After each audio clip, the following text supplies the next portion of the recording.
هذه الرقاب سنرى كيف تذل وتقهر. ألا تنحنون لنبيكم؟ نحن لا نركع لغير الله وحده. محمد علمنا أنه عبد الله ورسوله. رسول الله؟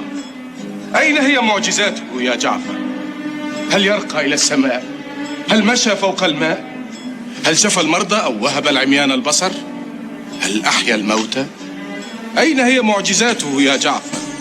هذا صحيح، لا بد للأنبياء من معجزات ليعرف الناس أنهم مرسلون من عند الله. معجزة محمد هي القرآن. كلمات اكتتبها أمي ودعاها على الله.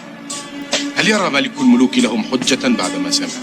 ولكني أعرف أن الله أرسل من عليائه ألسنة نار على رؤوس الحواريين ليتسنى لهم التحدث بلغات العالم العديدة والتي لم يكونوا يعرفونها قبل ذلك. ولكني أسأل، هل يمكن أن تقع معجزة كهذه في أيامنا؟ سمعتم ما يكفي؟ حجتكم ضعيفة.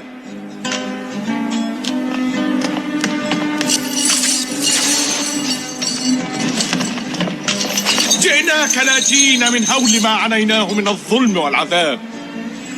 قال لنا محمد: اذهبوا إلى الحبشة فإن بها ملكا لا يظلم عنده أحد. ما يسمونه الظلم هو العقاب العادل لهؤلاء.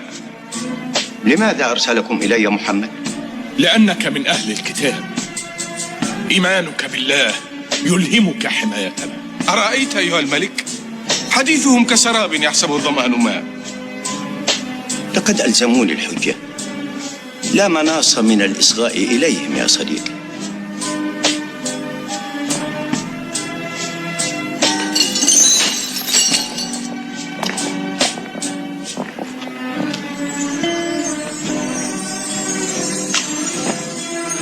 أيها الملك، كنا قوما أهل جاهلية نعبد الأصنام التي نصنعها بأيدينا من الحجارة والخشب، نأكل الميتة ونأتي الفواحش ونقطع الأرحام ونسيء الجوار ويأكل القوي منا الضعيف. فكنا على ذلك حتى بعث الله إلينا رسولا منا نعرف حسبه وصدقه وأمانته وعفته، فدعانا إلى الله لنوحده ونعبده ونخلع ما كنا نعبد نحن وآباؤنا من الحجارة والأخشاب. أنتم تفترون على آلهتنا بالكذب. نحن لا نعبد في آلهتنا الخشب ولا الحجارة، نحن نعبد الروح التي تسكنها ونتقرب بها إلى الله زلفى. ليس كل العابدين يفهمون ما تفهم يا عم. بماذا يأمركم دينكم؟ يأمرنا أن نعبد الله ولا نشرك به شيئا، وبالصلاة، وأمرنا بصدق الحديث وأداء الأمانة وصلة الرحم وحسن الجوار والكف عن المحارم والدماء، ونهانا عن الفواحش وقول الزور وأكل مال اليتيم وقذف المحصنات. المحصنات؟ وماذا في دينكم عن النساء؟ ديننا يساوي بين الرجال والنساء، لهن ما لنا وعليهن ما علينا. ماذا لهن؟ ونحن نشتريهن ونطعمهن ونكسوهن ليخدمننا أو نبيعهن إذا أبين الطاعة. أتمتهن المرأة التي حملتك في بطنها خلقا من بعد خلق وأرضعتك طفلا وسهرت عليك حتى بلغت أشدك يا عمرو؟ لماذا قرست آلهتك العديدة يا عمرو؟ هل أفحمها ربهم الواحد؟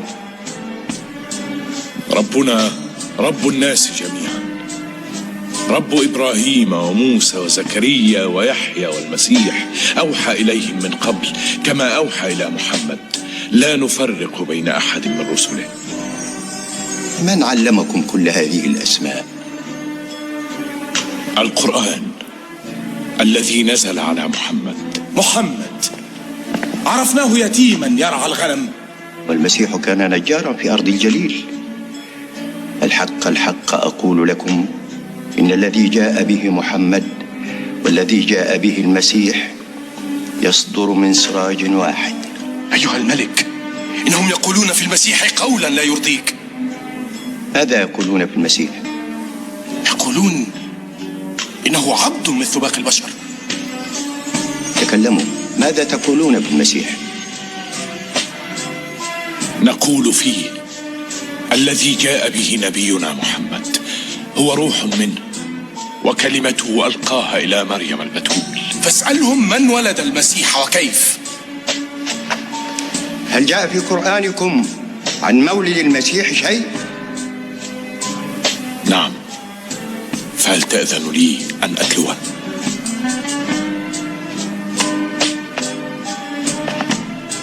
اقترب، هات ما عندك.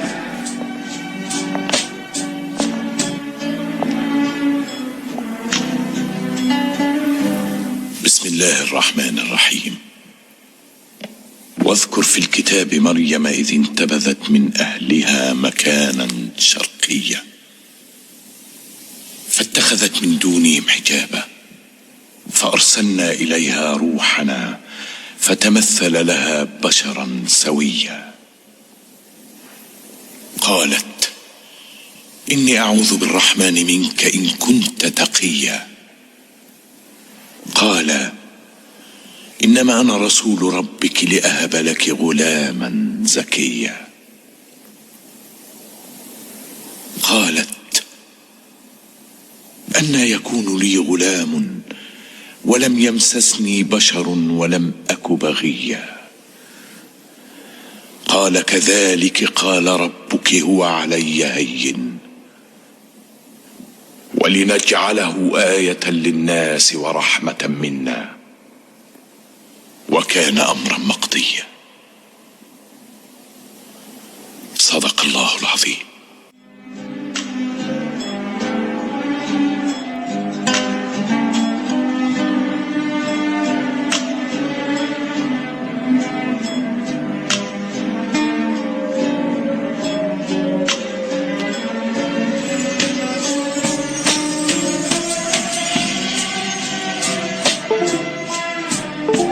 ليس بين ديننا ودينكم أكثر من هذا الخط.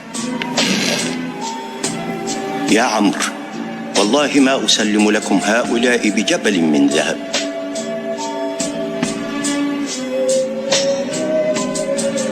انطلق يا جعفر ومن معك وعيشوا في أرضي بسلام حتى يأذن الرب لكم بالعودة.